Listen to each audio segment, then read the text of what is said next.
And by this time, 3 years ago, we're just waiting for the next few hours for the then president-elect, Nana Addo Akuffo Addo, to be sworn in as president of our republic.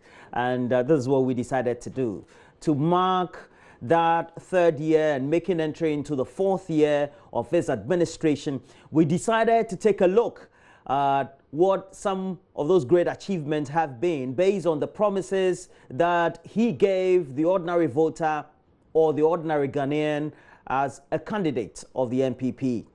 Subsequently, we also took a look in-depthly at about the economy and also some of the policies that have been taken so far to improve the lot of the ordinary Ghanaian, but also some of the things that could have been done better by way of policy direction. Well, we have to thank Dr. Ebu Texim of the Economics Department of the University of Ghana for coming into the studio on Monday to help us do those discussions as well. And then also Dr. Lord Mensah of the University of Ghana Business School. But as we take a look at what the general state of Ghana's administration is, we also need to look at some of those important ones. And today, we're focusing as part of the last part, looking at governance and corruption. And we do know that you can also get part of or to be part of this discussion by getting interactive. Facebook JoyNews on TV. We also have a Twitter handle at JoyNews on TV, and you can also send us more of your messages through the number WhatsApp 054010909. Let us know what you think. But Dr. Asante with the Center for Democratic Development Ghana is here, CDD Ghana. Thank you. Thank you for joining me, Doc. Thank you very much. Yeah. Good morning to you. If we have to, have a cursory observation and do a summary in just some few words in relation to governance and related transparency issues since the Akuffo Addo administration came into office, what would you say it has been? I think it's been a mixed bag of, let's say, successes, achievements, but also disappointments. I think the government came into office with a large margin of victory, and the expectations from Ghanaians were also very high, particularly in a sense. I think people were a bit tired about the way politics were being done and saw in Akuffo Addo as a leader, you know, somebody who had reached a stage in his life that he wanted to leave a legacy. Somebody who, for the years that he had been in office, had not been mired in issues of corruption, and also was considered to be somebody who was very assertive and would kind of discipline appointees and so on and so forth if they went wayward. So there was a lot of expectation in terms of how government would be done, and I think right from the inauguration speech, the State of the Nation address, already the sound bites began to reflect that, oh, maybe that's exactly what, the expectations were going to be met. But I think if you take 3 years down the line, there were some high points and there have been also some low points. And for me, so if I talk about the good things, right at the beginning, for me, the Dabon conflict, for instance, was a huge achievement. A conflict that had, protracted for so many years, and the way it came, I think people were not even aware that all of these, behind-the-scenes processes were going on, and I think everybody responded. All the actors responded very well, and so far, it seems to have been holding. So that was a good win. I think you can go to issues like the setup of the OSP, the appointment of Mr. Amidu. You can talk about the right to information or being passed. There have been some really good highlights. Even at some point when the president banned or put an embargo on the purchase of vehicles. Because this was an issue that... And even travels. Yes, travels. At some point in time. Yeah. This was an issue that people were very, very worried about. And and felt, you know, that we had to deal with. So there were all these important moves that were made at the beginning that I think reflected a certain. Okay. So now we have to take the issues one at a time.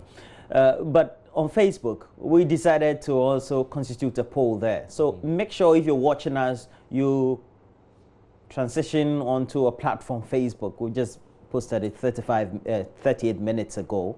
And we're asking the question, do you think President Akuffo Addo has governed the country well since assuming power?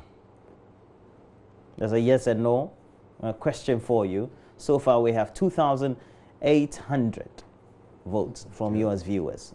And please make sure that you go there before we end this discussion on the subject. But related issues of conflict are always important. You mentioned the Dagbon conflict. Yeah. And we also do know that he played an instrumental role in being the foreign minister when we had that difficulty with the Ghanaians in the Gambia, etc. That's right. He was the Attorney General. Yeah.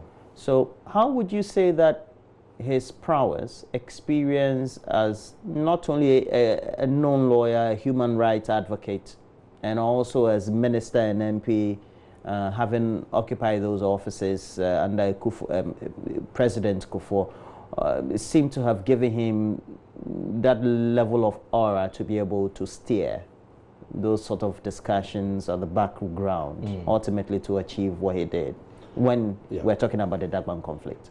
No, I mean, I think, I mean, I don't know the exact nature of the engagement that went behind the scenes.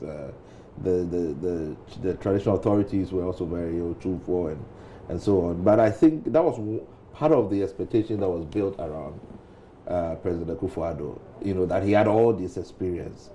He was bilingual. Even his earlier moves on the continent in terms of how he sort of led and held and promoted the African personality was all very, you know, well admired, and it kind of exhibited the capacity that he has as a leader, having gone through and have all these positions. So I think it kind of even built up more the expectation that we should see certain dividends from that kind of experience. So for me, I think the early on, you know, citizens, not spectators, I mean, all this became almost like a mantra for his government, and people took that up. They responded to those kinds of engagement. I remember he started this civil society engagement. He was doing the regular media engagement. He was meeting all kinds of groups. Even went to meet the former presidents. Started having these regular. So all the early moves, I think, were quite, I mean, kind of signaled for me a new moral order, because I think that was what Ghanaians were looking for. They wanted a change in the way governance was done, and they wanted to see it on a daily basis. You know, how politicians were taking the issue of governance forward, and I think earlier on all of that was there. But then, you know, we got the disappointments as well along the way. Yeah, we'll come to the disappointments, so to speak. Then we got to Main Drive. One of the key discussions that had been on for a very long time was whether we needed to, one, decouple the powers of the Attorney General, and whether we could have an office or a personality in the appointed into public office who could hold high anybody who was appointed in a particular government belonging to the ruling government, the ruling party, so to speak. And it looks like the panacea was the office of the special prosecutor. Ultimately, we got it passed. Of course, not without all the hula baloo that came in. But that will be one of the best achievements when it comes to governance and anti-corruption drive. I mean, the solitude or the sole act itself. Well, I mean, I think the intention of it, because you needed to deal with a problem when it comes to politically exposed, as they call them now, because we just struggled to address corruption that is perpetuated by people in ruling government or even past governments and so on and so forth over the years, or sort of, let's say, corruption, big corruption, if you put it that way. We really struggled to do with that, and the answer was at least find somebody that had the independence to go after this person or these people outside of the Attorney General, who sits in cabinet, has colleagues, part of the ruling party and so on, may find it difficult to do that. So the Office of the Special Prosecutor was set up to address that. Of course, there were problems with making sure you navigated the constitutional limitations of Article 88. And so it was always seen as a temporary measure that ultimately you need an independent prosecution service, which was what the National Anti-Corruption Plan, has envisaged, that eventually we have to amend the Constitution to set up an independent prosecution service. I think that act and the appointment of Amidu, the night when Amidu was, or it became known that Amidu was going to be the special prosecutor, I think you could feel the euphoria. It's almost as if the Black Stars had won a match or something. And why was that? Because Amidu's profile also signaled that, now you really had somebody who was an independent person who was coming to pursue this agenda, which everybody have been worried about, the lack of accountability of political officers who engage in corruption and so on.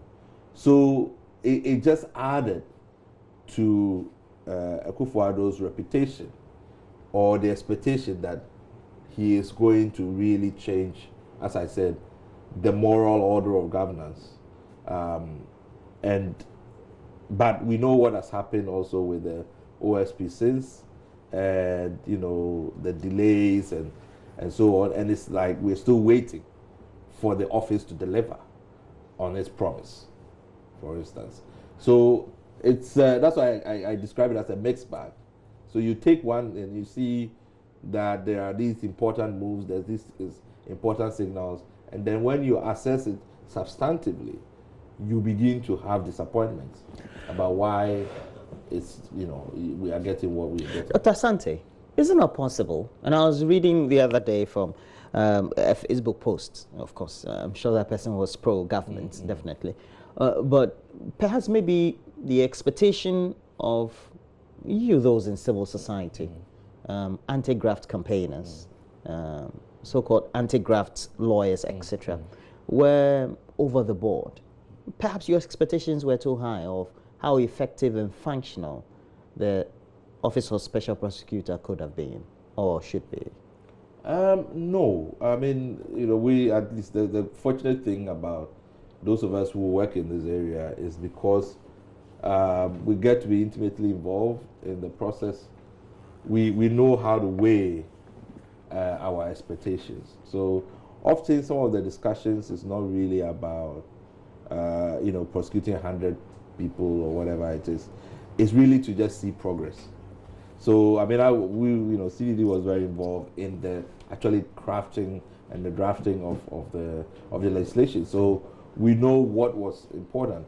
I think one of the things that surprised us that maybe a lot of people did not take into account is the kind of logistical requirements that was needed to set up an office of special prosecutor. I don't think even government appreciated what it needed. I remember we had a meeting with Mr. Amidu at the early stages, and one of the things for example, he mentioned is if even he went to arrest somebody, even to have a special purpose built vehicle that can hold a prisoner or a suspect and convey to a cell, because his office didn't have a cell, or because he has police powers and all of those things. The acts. Yeah, that's all of these are major, but I don't think anybody really seriously thought through that you needed all these, processing equipments and so on. And even if you're going to rely, because if you had to rely on the police, then he lost the capacity to oversee, his investigations and prosecutions in the way that he felt would allow his independence. So then immediately we engaged to make sure that government was going to provide these kind of resources and within good time so that he can be up and running. So I think when we address these matters, we are not over, we don't go over the top, because as I said, we tend to be more practical about if it's 2 years that you need, what it is that we should expect in the 2 years, so that we are clear that we are making progress. We don't come back and we are not even started. So I think sometimes maybe people who might not understand think that we are going over the top. But I think if you look at what has happened, I mean, now they have a 10-story building and so on. But even that, it needs to be retrofitted. It needs to be all kinds of things have to be done. If you go through the act and you look at the logistical setup, and also look at the powers, if we have everything on ground and in real time, that the office of the special prosecutor and the special prosecutor himself or herself ultimately in the future would have, does that perhaps send shivers down the spine of the ordinary politicians? Well, I mean, even the laws, I mean, just looking at the powers of the special because when you read the act, it's yes, I mean, it creates a parallel, stronger institution than we have. And if you have the right people in there, there's a lot they can do in terms of restraining certain types of conduct by political officers. The act really gives the special prosecutor a lot of power. It's a lot of power, but it's also properly regulated. So there's a lot of decisions that even if you take it, you have to still go to court for ratification before you can proceed.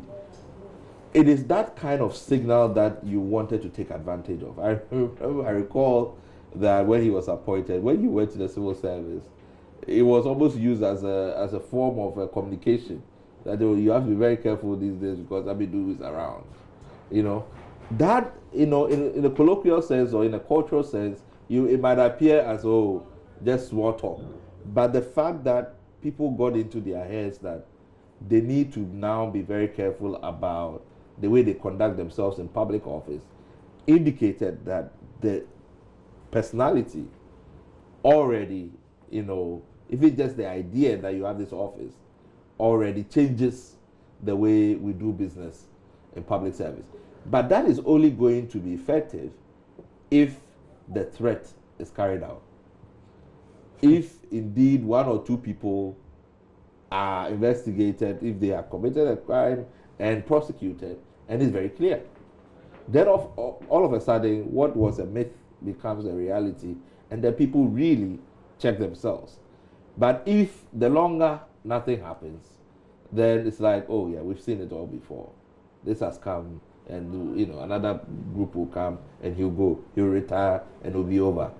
That was the concern that we've had, that otherwise we're not going to be able to turn the corner, which was what I think the OSP was meant to address. The ineffectiveness or the disappointment to those who are observers work in the field of anti-corruption for the OSP to take off. Is it also because of your observation about inaction on the part of government and a government led by the president, looking at his reputation and what the expectations were? I think on the contrary, I think government responded very well to issues as they come up. So I made the case that I didn't think government had seriously looked at the logistical requirements that was needed. But once the issue came up, they made efforts to try to provide a more suitable structure for the OSP.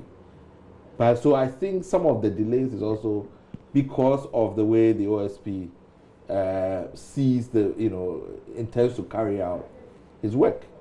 So for me, for instance, I didn't think that we needed to recruit the over 200 and something people in order for us to start work and get, some of these matters going. Already, we know cases have been sent to the OSP to deal with. I think it was important that you get some quick wins and kind of, have your marker on the ground that, I'm here and I'm moving as swiftly as possible. So at the beginning, you had a few, maybe 2 or 3 detectives. It was not a big office, maybe about 10 people or so. But I thought that even with that, there were certain cases that I think could have been addressed quickly, so that the public also know that, even as you work on the main thing. But he had a different vision of how he wanted to set up the infrastructure and get it running, and then really get moving. So, there's a difference of opinion about that. And I think that's where some of the disappointment, the delays have come, because people feel that, 2 years down the line or a year and a half down the line, we should see something more substantive. Over the period, many responses from the OSP himself, or no, the special prosecutor himself, had given a certain semblance or perhaps some hindrances he was facing in actualizing what he thought the office needed to do to get things running. Did you also get that sense? Yes, I mean, as civil society, did you do that interaction with him? Because we had a civil society group that went to meet with him, regularly. And he outlined these. Oh yeah, and we were aware of some of these matters. So I think the ones that were, very troubling was the issues, almost like a tough battle between the OSP and other investigative bodies, like the CID, sometimes Yoko, even though in some of the early stages they also cooperated to do work. But some of it was really troubling. The Metro Mass transport one, where I think the chief executive has been the one that has been accused of corruption by a subordinate. And in the process of handling the case, the person who had done the whistleblowing was the one that was being prosecuted by the CID. So the star witness for the OSP case was now being prosecuted by the CID. Which of course just undermined the case and created problems, right? So those kinds of interagency disputes and conflicts and so on hampered his ability to work. Ideally, would you have said that they could have better cooperated? Yes, and this is very... Was this something that was just easy for you anti-corruption campaigners? Because it's a common problem for this kind of setup, intelligence setup, that because there are overlapping mandates and so on, you would then get... But then normally people deal with it with a protocol. So you have a protocol. You know that for corruption and corruption-related matters, it is the OSP that is supposed to handle it. So even if the case comes to you, CID, you will send it to the OSP first. But the OSP might say that my hands are full. So why don't you take the lead and I'll cooperate? These are protocols that should operate. They normally will be in some sort of a collaboration policy or whatever it is, which you expect the executive to oversight, because you want certain outcomes. And you are not going, so you can't sit aside and just allow the agencies to fight it out. You have to be able to oversee. What were you expecting the executive to do as civil society? Because the Attorney General is important in this. At the end, the president has a commitment to dealing with anti-corruption. The only way you can deal with that, with getting prosecutions and investigations and so on, is these agencies working together with the limited resources they have to pursue. Dr. Asante, are you saying that the president should sit in office and just make a call, please allow this case to go on? No, of course not. It shouldn't be as simple as that. It's not that. So when there is issues of dispute, and the issues of contention, it should worry the president. It should worry the executive. And often, because a lot of these agencies fall under the Attorney General's office or other interior and all of those things, the executive powers that the president has can call those people and say, no, we cannot be working across purposes. We need to make sure that if there are things that we have to rationalize in terms of mandates, we do it. If there are things that, because it will not help the president when at the end of his tenure he says, oh, since I came, what is my story about fighting corruption? Oh, it was disputes and agencies fighting each other, and meanwhile the culprits and the people that you intend to pursue, they are still there. The allegations are still there. It's not been concluded. So I think that's where sometimes, for me, I disagree with the president when he makes the case that, well, the matters have come and I've passed it on to, that cannot be the end of the matter.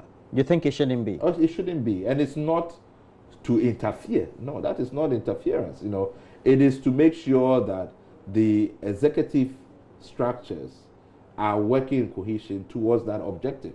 And if there is any sense that they are being undermined or they are weakened, the same way the president, when the budget comes, will say, I want to provide more resources to anti-corruption agencies, because he knows that he wants collectively these agencies to work towards fighting corruption.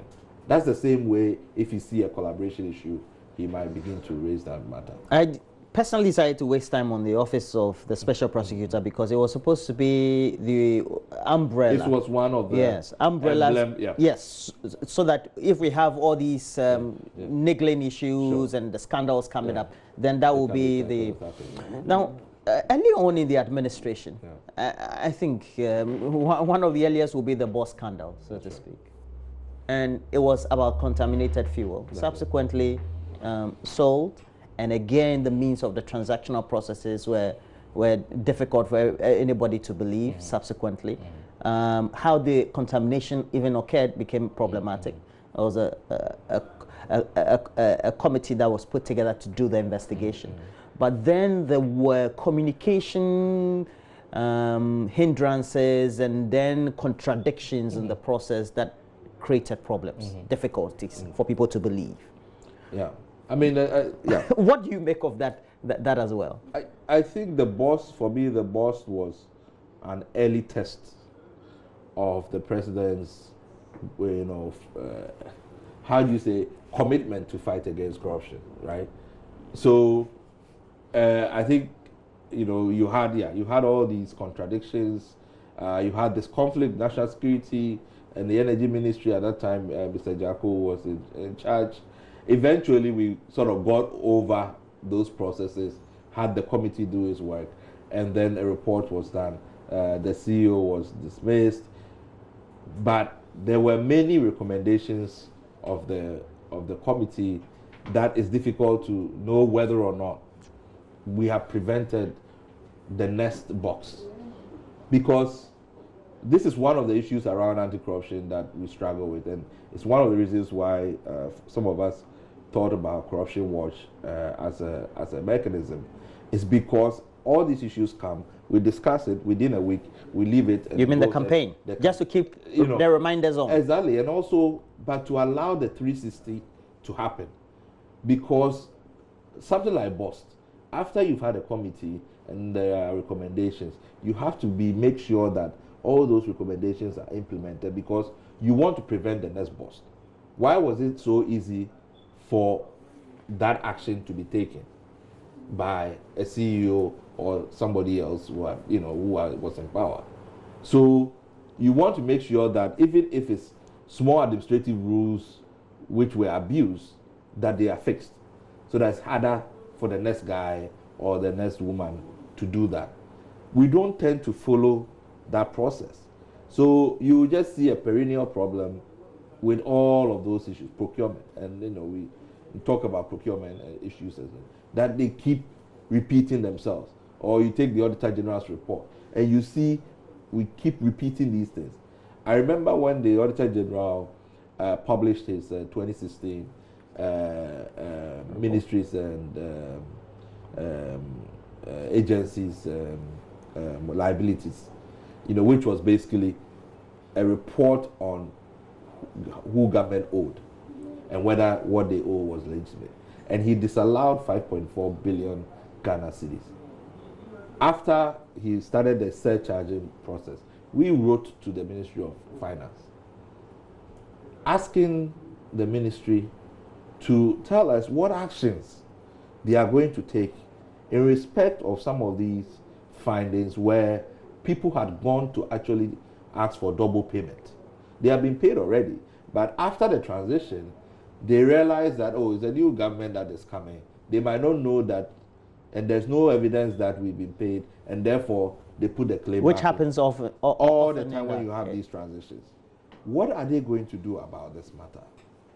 It took a long time to get a response, but eventually it says, oh well, maybe the AG would look at it and so on and so forth. But when we don't punish these kinds of behavior, you're not going to be able to stop it. And then if you don't put legislation in place or rules in place or directives to say that this, if it was easy for this to happen, this type of records, should be kept, then you have, repeat. So for me, there's a lot of that we don't get to do. So it's not really just for me about whether the president's appointees are exonerated when there's allegations of corruption. If there is corruption at Kintampo Hospital and nothing is happening to it, it will still add to the perceptions of corruption in the country. And that is where government has to see its role. Yeah, because yesterday I was just reviewing the related issues at the Ghana Maritime Authority, and then the abuse of power by the chief executive at the time consistently, and then conflict of interest related issues that also cropped up, and many others for which perhaps maybe the president sitting at the Jubilee House should not be taking the flak for it, right? Yeah. Now, what would you expect the president to do? We have the office of the special prosecutor. He's been very instrumental in making sure that the government has given the posture for to have a bill passed into an act, and subsequently he would expect that Yoko, the other quasi institutions also to be working to make sure that they bring whoever is said to have done wrong to book, and that's why the president will respond. Look, I don't want to interfere. I have to make sure the institutions of state that are expected to be responsible for these investigations, if there are any investigations at all, do their work. I mean, it's the same argument you make for free SHS. Oh. Right? The president will not go and be directing the minister for education, do A, B, C, D, and so on. But what does the president care about? That free SHS is being implemented. How does he get a sense of that? He gets a sense from the ministry, the directorates, all of those things. It's the same argument we are making, that it's not a question that the president is interfering, but he has certain objectives. If you look at the MPP manifesto, there are very clear commitments as to what kind of actions that want to be taken to be able to fight corruption. So you want to be interested in the outcomes. When you have put the processes in place, when the institutions are working, you want to see how they are working to achieve your objectives. So if the president gets a report on anti-corruption, should we make the case that the president should only be interested in what his ministers and his DCEs and so on? No. What about the fact that on a daily basis, anybody that still interacts with the public service is being asked to pay facilitation fees or being asked, being extorted? How's that the fault of the president? It's not. So I think we shouldn't use the word fault. I think or it swells the public opinion about whether it's pervasive in the environment. And it's a problem. It's a development problem. And that's why the president will make a commitment about anti-corruption. It's the same reason why the president will make a commitment about water or sanitation. It's a problem. So it's not the fault of the president that somebody decides to litter, right, and create sickness or create choke gutters and so on. But when political leadership take a responsibility and they say, we want to address this problem, some of it might mean that you are punishing the person who is littering, all right? But how do you punish that person? And if you put the measures in place and it's working, you can show that, yeah, I am going to address the issue of sanitation. So, Dr. Asante, you're saying just like the way any president or this president will take credit for a proper implementation of free SHS, right, or perhaps a good policy initiative like that, which has more students of that school going in school, That's right. or even related issues of 1D, 1F, etc. You should also take the liabilities when we are talking about perception of corruption. Sure, and it's not, I mean, it's even to get away from perception in the sense that once the president has put in place the processes, so he thinks the Office of Special Prosecutor is supposed to do a certain job. He expects the CID to do a certain job. He expects Yoko to do a certain job. We talked about banking crisis and all of these things. At the end, when he's measuring whether or not he's succeeding, he's not going to say, because I've just put OSP there, is the OSP performing? Is it delivering? What are the challenges of the OSP? If the issue is a collaboration issue with other agencies, how is the executive managing that? That is a policy issue. That is the right responsibility of the executive. Because at the end, if you put all of these things in place and you still don't get the outcome of reduced corruption, then you have not, either your interventions are not useful, or were not thought through, or were not effective. You understand? So those are I think are important, and I think for me it's important to get into that conversation, because otherwise it becomes personalized. Yeah. And people feel that you should blame the president.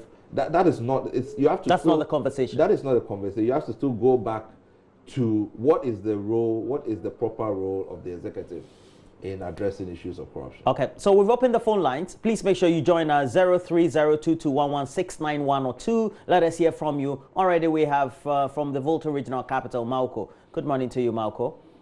Good morning, sir. How are you doing? Charlie, I'm great. I would expect you to reduce the volume on your set so that you go ahead with your contribution. Please go ahead, Malco. Yes, thank you very much. Happy New Year. Many happy New Year to you too. Yeah, my contribution is on the free SHS. On the free SHS. Mm-hmm. Hello? Yeah, we're talking about governance and anti-corruption related issues and transparency issues, yes. Hello? Can I take Kojo? Kojo from Kumasi. Dr. Sorry, I forgot his name. Asante. Dr. Kojo Asante. Yes. Yeah. Good morning to you. The program that you are doing this morning is very interesting. So all that the doctor is saying is true. Even the government has failed. Everything that he's doing. Sorry, I'm coming. I want to come to. I want to speak to you. The ministers and the appointees, in fact, when that's what Jan and also, I'm going to say, but you can't name and more man and Yamana Wayano, and more man that appointees and new man and Kosi. The company is a wolfie, that's a for Swaba. That's all from Mano. Hello? So please make sure you lower the volume of your set so that we can hear you. Okay. Why? Into lower a TV volume, no? Why? Yeah. My. Into say, President Nadia as a Obia opinion nifi. And yes, I'm not. That is what I mean. I'm the same say. I said, Penny, who fear, as a ma, what fear or ma or quite so. I told you, I'm on some young women, you know. As what your imagination said, oh, my name is Bruno, said you need to get something, sir. The other man for Penny. And never been now cost for 2019 from 2017 up to now. That's precisely the enemy. And then, of course, Nanado, now I've never thought, Sabine Casane and Quebec also another. Because Nanado is here depolitically from 19 up to this time. Struggle with the bigger power. No, Nakasane from energy sector, PDS, and so many things. Even now our opposition na ekoso na okasetia but recently then ekoso journalist Manas Azu the akoso in fact I never thought Kojo at the end of person nanko ye say special prosecutor or the office number many are Mrs.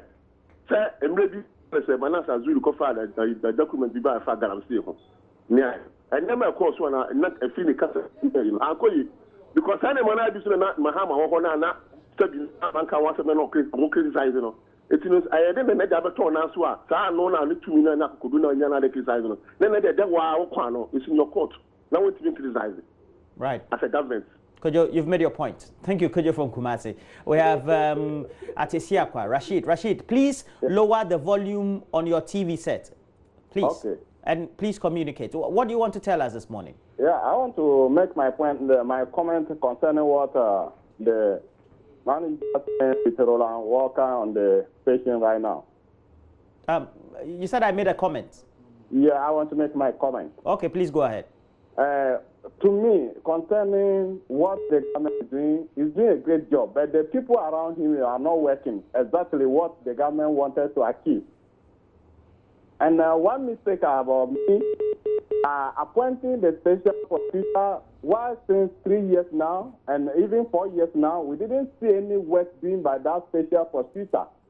No case has been heard to show Ghanaian seriousness about what the man is there for. We didn't see anything concerning that special prosecutor. I'm really worried about that. Otherwise, the vision of the president is good, but the only people around him are not doing the job. And some appointees are not supposed to be there. He has to clear all those people out of the system. All right. People like senior minister, minister of sanitation. No names. Zuberu in Tabali. Good morning to you. Good morning, sir. Yeah, good morning. Zuberu. Yeah, good morning. Yes, please. Police, the problem about this government is that... Hello? Please go ahead. The problem about this government is that the president is interested in money for his people, his family and friends. You know, hello? Please. Yes, please. Yeah. Because of the nepotism, the family and friends he's interested in, that is making the government very bad. You see, some of the major scandals under this. Hello? Oh, since I've lost him. Okay, let's take one more call. Okay, we'll go on to Facebook and then we'll come back to the studio and wrap up the discussions on the subject. And well, straight away on Facebook, we have posed the question, do you think President Akuffo Addo has governed the country well since assuming power? And majority says yes. We have 53%, 3,900 votes so far by Facebookers, who I'm sure also are following through the interaction. Okay, now, I think, not I think, I have observed that many of the callers and those watching us seem to toe your line of arguments. And it's not your personal view, it's civil society view. And your personal view. Yeah, okay. It's my own observations. Okay, your own observations. And is it, could you put it rightly from Kumasi? Says to be saying you have to put your foot down. You stamp your authority. That, I mean, in the literal sense, that's what you're communicating, right? Yeah. And I mean, I'll take one example. You remember, for a period, there was this real abuse of traffic rules by appointees. You know, I mean, they still do it. Yeah. You know, I'm sure you even give way. Yeah, well, I mean, because sometimes they are literally going to crash into you. Drive you off the road. And you thought, you know, and there are rules in this country about who should be allowed to, you know, use emergency routes and so on and so forth. The IGP has come, said, oh, if you don't have a rider in front of you, there are certain type of people who can use it. All of these things have been ignored. But it kind of sends a very poor signal about the rule of law. Because in the public's mind, all of this is an abuse. Even the authorities who have laid down the law or who are supposed to enforce the law are the ones breaching it. So how can we expect them, to enforce the rule of law? Those kinds of little things where you expect that with the executive power that the president has, particularly the power to appoint and disappoint and so on and so forth, why is it that something as little as that still goes on? If the president gives an order that all these appointees, if you think you're going to be late, like everybody else, you get up early and you make sure that you stay in line. The people who have real emergencies that have to use, because you are communicating to the public all the time.